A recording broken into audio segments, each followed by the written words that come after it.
Hey folks, Sean Thompson. Today I'm going to walk you through my 9 stages of fixer upper fortunes. I've been teaching home buyers for over 25 years how to do this. Today you're going to get a quick summary of it and learn what you can actually do in today's market. So let's get started with stage one. Stage one, I like to call the enlightenment stage. What I mean by that is most people don't even know they can do this. Investors do it. They buy and they fix up the home and they sell it to us for the higher price, right? But did you know that you can do this on almost any home that you find safely and super affordably, right?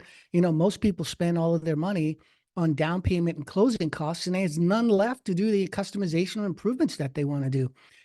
Having said that, when you try this, you want to make sure you're working with experienced makeover real estate professionals, realtors and lenders that get it. I'm certainly one of them. You know where to find me, right? So that's stage one, is the enlightenment, just learning that you can do this. Stage two is the search. Now that you know you can do it, when you get out and search, what's a good candidate? What home is a good candidate? And it's kind of an interesting question, right? Because it's couched in a really another answer, which I'll get to in a second. But you can do this on single family. You can do it on multi-families, of course, which is a great idea, by the way. First home being a 2-family or a 3-family where you can get the rent to offset your payment. What a great way to glide into home ownership, right? Find one that's in disrepair that you can fix up even better, right? Mixed use, meaning storefront and apartments upstairs, right? We see those in more, more city kind of areas, right? Condos and manufactured homes can be done too. So it's almost any home that you find that you can do it on. But like I said, this is couched in a sort of a different question, which is really, what are the situational reasons for when I'll do this, right? And this is where it gets really fun. The house can be functional, meaning a okay resale, and there's just things that you want to improve. It may be in less desirable condition, functional but ugly, as I like to say in this first bullet point, right?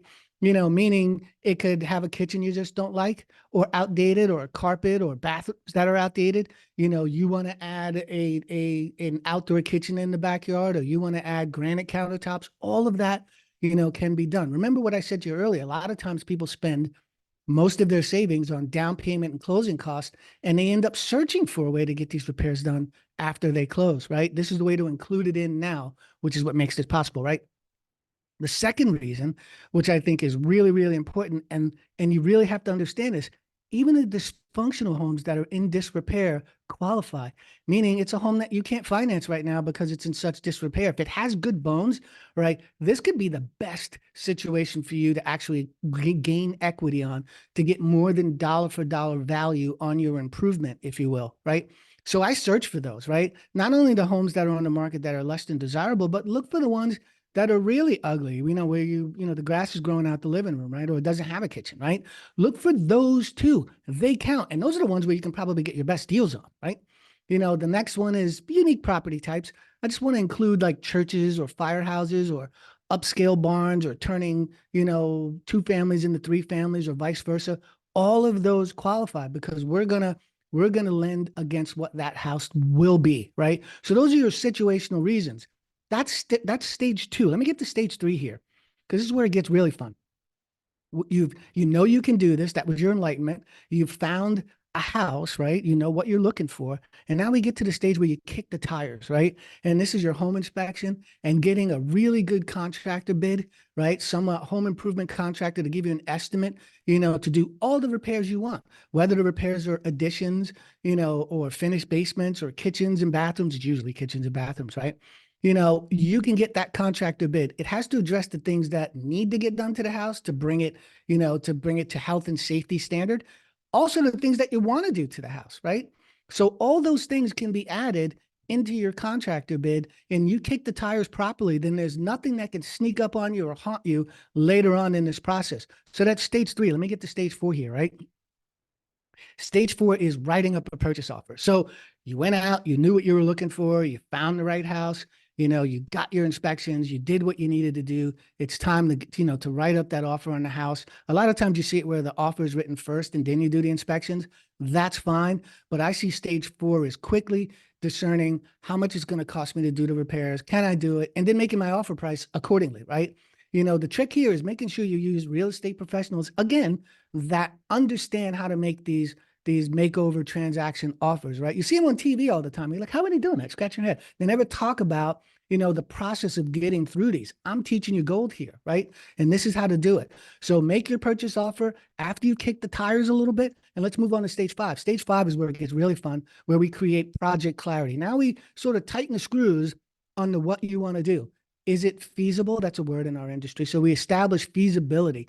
Can the job be done for that price, right? So you don't have to worry about that, right? And then we get detail on it.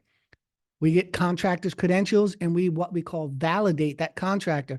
We don't approve them. You pick the contractor, but we make sure they're licensed and legally allowed to do business in the state that our subject house is in. Of course, we check their insurances and do some light background checks. You'd be surprised how many people don't do any due diligence on the contractor that they want to come into their home. We do that for you free of charge, right?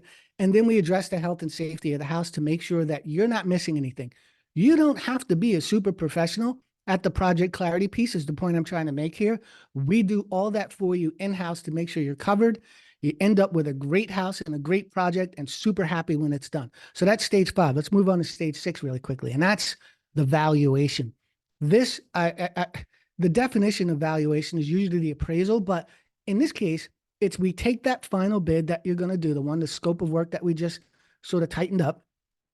We give it to an appraiser, and an appraiser does an inspection and gives us an after improved value. If you do this, the property will be worth this. That's where you find out, that equity you're creating. You're adding a master bedroom suite upstairs where there's not one now. You'll find out that the house is worth a lot more than what you're spending, right?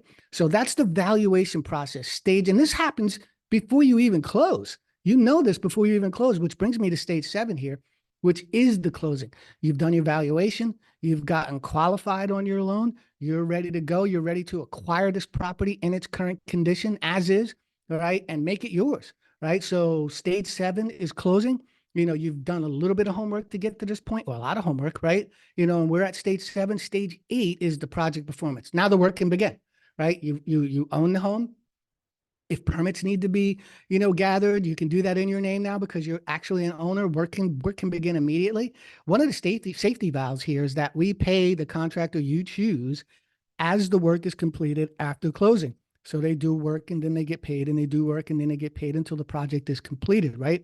Cool safety valve, because you get to put your seal of approval on every stage, of the way, so that the contractor's paid when you're happy, right? So that's stage 8. Let's bring it home with stage 9 here. And that's the fun part, project completion, right? This thing is done. Relax and enjoy. You got one loan with one closing, with one mortgage payment, and the payment is much more affordable than if you tried to get this reno financing somewhere else after closing. That's a huge point, a huge benefit, right? So my point here is stage 9 is project completion. Relax and enjoy. You found a house where you acquired it and renovated it generally cheaper than the comparable homes in the neighborhood that didn't need any work, right? That's the point. That's what investors do. They buy it, they fix it, they sell it to us for the higher price. Understand, I just taught you how to do that, right? So those are the 9 stages. My name is Sean Thompson. You guys know where to find me. I'm the nation's leading expert at this style of financing, and I want you to be good at it. Inventory is low. The homes you're seeing out there aren't in great condition. I just gave you an incredible house hack on how you can get the exact house that you want, customized and ready to go. Talk to you soon, gang.